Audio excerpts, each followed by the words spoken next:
माँ जी, ये देवरानी जी का क्या तरीका है? जब मन हुआ बैग उठाकर अपने मायके चली गई। अरे बहू, उसकी माँ की तबीयत ठीक नहीं रहती है, इसलिए वो उसे देखने ही जाती है। माँ जी, आप क्या वहाँ जाकर देखती हैं? क्या सच में उसकी माँ की तबीयत खराब है? मुझे तो लगता है इस ठंड में काम से जी चुरा के बार बार अपने मायके जाकर बैठ जाती है और इस ठंड में सारा काम मुझे ही करना पड़ता है। बहू, ऐसा तो मैंने कभी सोचा ही नहीं। तो अब सोच लो, दुर्घटना से देर भली। हम ऐसा करते हैं, पूरा का पूरा परिवार उसके मायके चलते हैं। सुमित्रा अपनी बहू पूजा की बातों में आ जाती है और पूरा ससुराल अपना बोरिया बिस्तर लेकर तुलसी के मायके पहुंच जाता है। तुलसी दरवाजे पर अपने ससुराल वालों को देखकर बहुत खुश होती है। उसके मन में होता है कि अब वो अपनी माँ और ससुराल वालों की मिलकर अच्छे से सेवा कर पाएगी। गायत्री बेड पर टेबल पर रखे पानी के गिलास को लेने की कोशिश कर रही होती है, पर उससे गिलास उठ तक नहीं रहा होता। पूजा वहीं बगल में बैठ के फोन चला रही होती है। कांच का गिलास टेबल से नीचे गिर जाता है। तुलसी रसोई से भाग कर माँ के पास आती है। क्या हुआ माँ, आप ठीक तो हैं? और ये पानी का गिलास कैसे गिर गया? क्या हुआ माँ जी? अभी तो आप ठीक थी, अचानक पता नहीं। तुलसी, अभी तक तो सब ठीक था, पता नहीं ये गिलास कैसे गिर गया।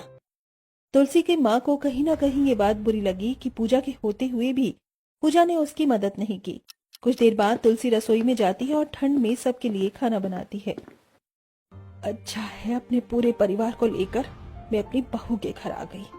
4 टाइम खाने को मिलता है और 4 टाइम सोने को। इस ठंड में मेरे पूरे परिवार को राहत मिलती है और तुलसी को तो काम करने की आदत ही है। गायत्री अपने दरवाजे पर खड़े सुमित्रा की सारी बातें सुन लेती है। कुछ देर बाद तुलसी अपनी माँ के लिए खाना लेकर उनके कमरे में आती है। लीजिए माँ, आपके खाने का टाइम हो गया है, खाना खाएं और फिर आपको दवाई भी लेनी है। बेटा तुलसी, एक बात बता, तेरे ससुराल वाले तेरे साथ अच्छा बर्ताव तो करते हैं ना? तो खुश तो है ना उनके साथ? हाँ माँ, मैं बहुत खुश हूँ और मेरे ससुराल वाले भी बहुत अच्छे हैं। बाकी आप इतनी चिंता मत कीजिए, आप टाइम से खाना खाइए, दवाई लीजिए और जल्दी से ठीक होइए। ऐसे ही समय गुजरता है और एक दिन तुलसी रसोई में काम कर रही होती है कि तभी वो तेज चक्कर खाकर जमीन पर गिरती है, जिसकी तेज आवाज सुनकर उसकी माँ जैसे तैसे करके रसोई में आती है। ये कैसी हालत हो रखी है मेरी बेटी की।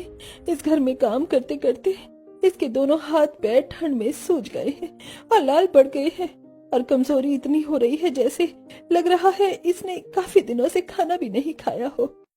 उसके ससुराल वाले भी तुलसी के आसपास ही खड़े होते हैं, जिसे देखकर गायत्री कहती है, शर्म नहीं आती आप लोगों को? अरे कैसे ससुराल वाले हो, और तुम दोनों औरतों के नाम पर कलंक। अभी के अभी मेरे घर से बाहर निकलो, नहीं तो मैं धक्के मार के तुम लोगों को घर से बाहर करूंगी। ये किस तरह बात कर रही हो गायत्री जी? भूलो मत, हम तुम्हारी बेटी के ससुराल वाले हैं। अभी तक तो बहुत तरीके से बात की है, जैसे तुम लोगों की हरकत है इस घर में 1 सेकंड खड़े रहने के लायक नहीं हो तुम लोग। माँ रहने दीजिए, सब ठीक है, ऐसे मत बोलिए उन्हें। अरे शर्म करो, देखो अभी भी मेरी बेटी ऐसी हालत में भी तुम लोगों का साथ दे रही है और तुम लोगों ने सिर्फ और सिर्फ उसको नौकर बना कर रखा है।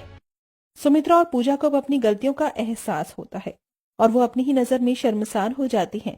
तभी सुमित्रा तुलसी के पैर पकड़ के कहती है, बहू मुझे माफ कर दे, मुझसे गलती हुई है, मैं तेरी तकलीफ को कभी समझ नहीं पाई। हाँ देवरानी जी, मुझे माफ कर दीजिए, मैंने ही माँ के कान भरे आपके लिए और ये सब कुछ मेरी ही वजह से हुआ है। माँ जी, आप मेरे पैर मत छूइए, मेरे लिए आप अभी भी मेरी माँ की तरह ही हैं और आप सब मेरे परिवार का हिस्सा। ठीक है बहू, अगर तूने हमें माफ कर दिया तो अब तुझे मेरी बात माननी पड़ेगी। अब तू अपनी माँ को लेकर ससुराल चल और अब हम पूरा परिवार साथ रहेंगे। तुलसी अपने पूरे ससुराल वालों को माफ कर देती है और अपनी सास के कहने पर अपनी माँ को लेकर ससुराल आ जाती है, जहाँ वो अपनी माँ के साथ साथ अपने पूरे परिवार की भी देखभाल अपनी जेठानी के साथ मिलकर करती है।